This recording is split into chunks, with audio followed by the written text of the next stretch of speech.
just get the phone, wipe it clean of any personal information, and then sell it for quick cash. No reason really to be frightened of these sharks. He thinks they're more scared of us than we are of them. As I talk with you, while also paying attention to the traffic signals so I can legally cross the street here. These kite surfers have loved these big waves.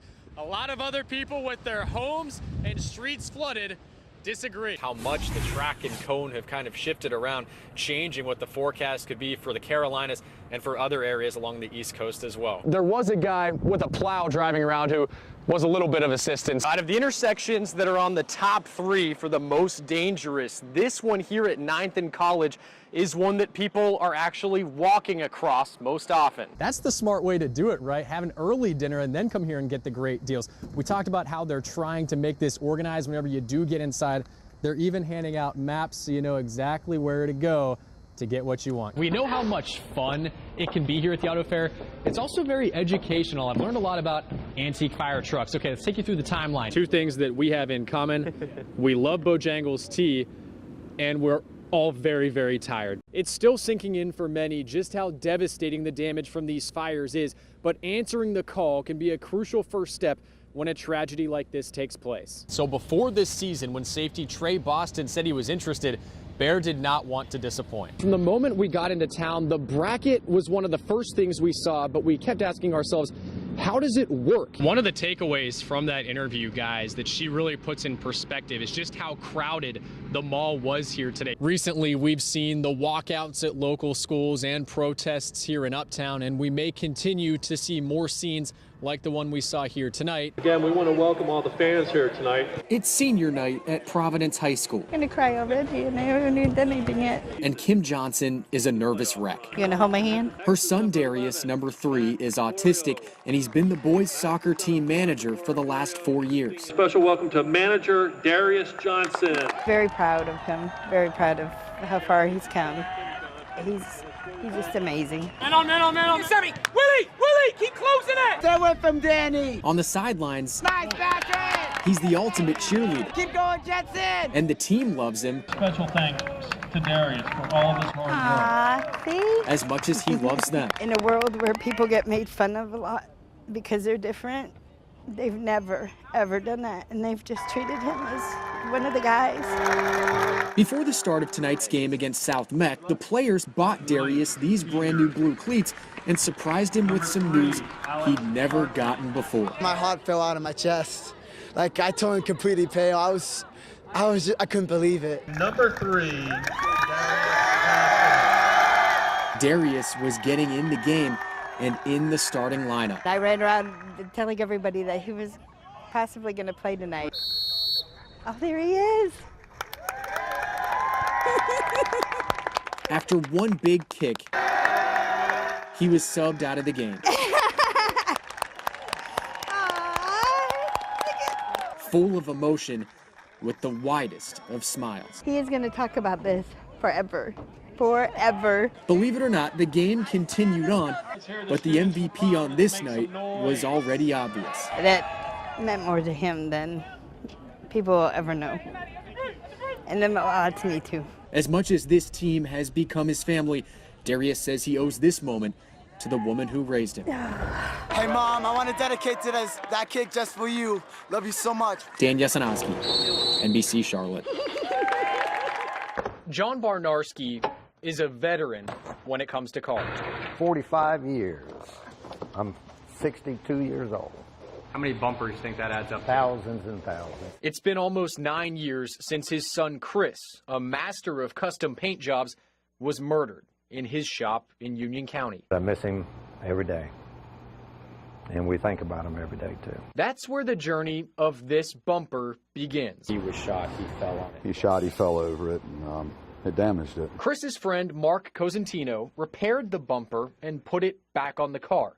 But before finishing the job, he wrote these words inside. In memory of Christopher Bernarski, October 11th, 2006, 11:45 a.m. I just wanted to immortalize him. That was my way of doing it. Almost 9 years later, the same bumper resurfaced. It kind of floored me at first, and I never thought anybody would ever see this. But on Good Friday, at the Hendrick Luxury Collision Center off Independence Boulevard, it was Chris's father who removed the bumper. It was I didn't know what to do. I didn't know what to think. Somehow it came to this shop. Somehow we got it. And it's just unreal. I mean, can't even write something like that. Mark? How you doing? Yeah. Nice to meet you, man. Mark and John now share a bond that neither ever saw coming. I appreciate it, man. No problem. For it to end up, his dad getting it is mind-boggling. I can't believe it. It's a good feeling to know that I did do that and someone else did see it, especially the right person. It's a good day when something like this happens. We don't get a lot of days like this anymore. When they get out, it's just a matter of time before they come back. Mike Radford says it can be a frustrating process. He put this person back in jail, and then somehow he finds his way back out into the public, and it starts all over. His team of deputies at the Gaston County Sheriff's Office are tasked with monitoring the county's registered sex offenders. They do house visits at least 2 to 3 times per year, but for many, they'll go much more often. He says each deputy is assigned to a specific set of offenders so they can become familiar with their habits. That way he knows what cars they drive. He knows where they work. It's a shame that people like that walk these streets every day with all these kids out here playing. Daniel Spry is one concerned parent who was at Linneberger Park today, where police say this man, Cedric Wilson, was caught groping himself yesterday near the pool. He's a registered sex offender. Did some research like that just to see if there was any in our area. There's quite a bit. Radford says there are over 400 registered sex offenders just in Gaston County, and each month they charge at least 2 or 3 with some sort of violation. Here's how you can find out if any live near you. On our website, WCNC.com, you'll find a direct link for the Department of Public Safety's sex offender website. You can search by name or by location. Radford says they need to notify law enforcement when they move and update their pictures when their appearance changes, but not all of them cooperate, forcing the deputies to go and get them. Should we have strenuous, more tighter reins on them? I'd probably say yes. For parents, Radford says there's only so much you can do. Just be aware of where they are and who they are. Know what these people look like that's living close to your residential area.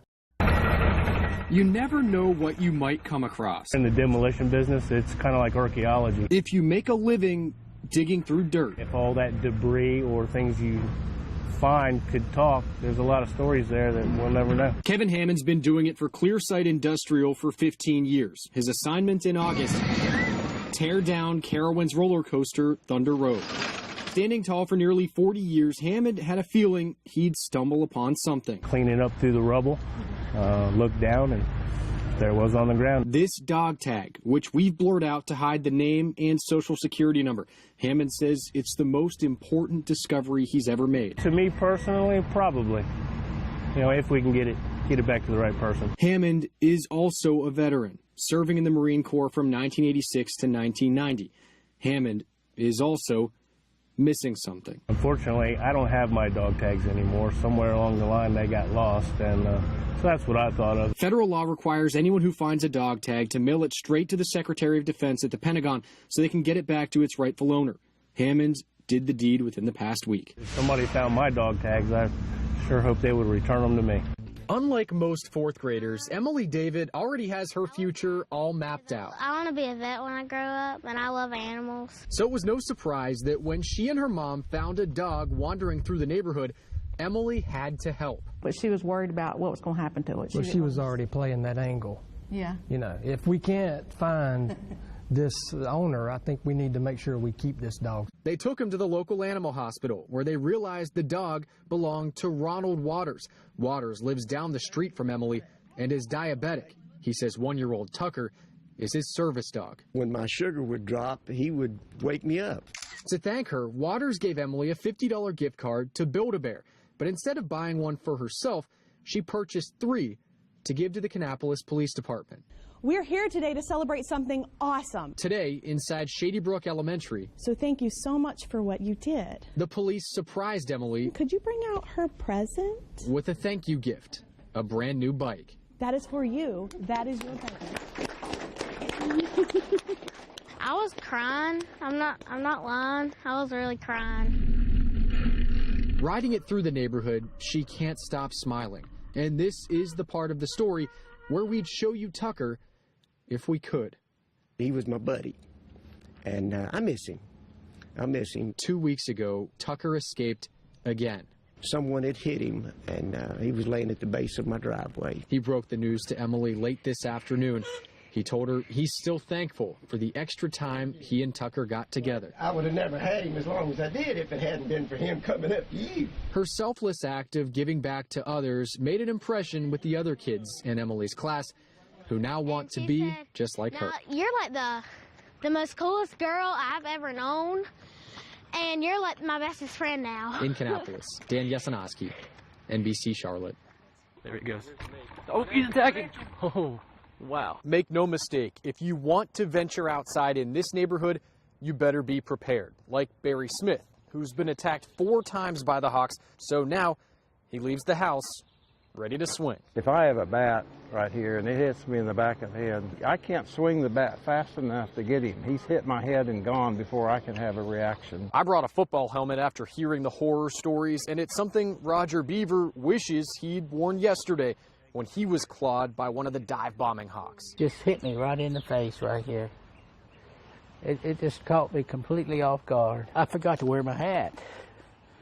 And that's why he got me. The neighbors say this has gone on for years. The Hawks nest up, their young hatch, and once they're old enough to leave, everything goes back to normal. But until that happens, they have to take cover. We're being held kind of hostage. This continues to happen because the Hawks are federally protected. Everybody thinks we want the bird killed. We don't. We don't want it harmed. But, you know, there comes a point when you got to extend your laws and do something.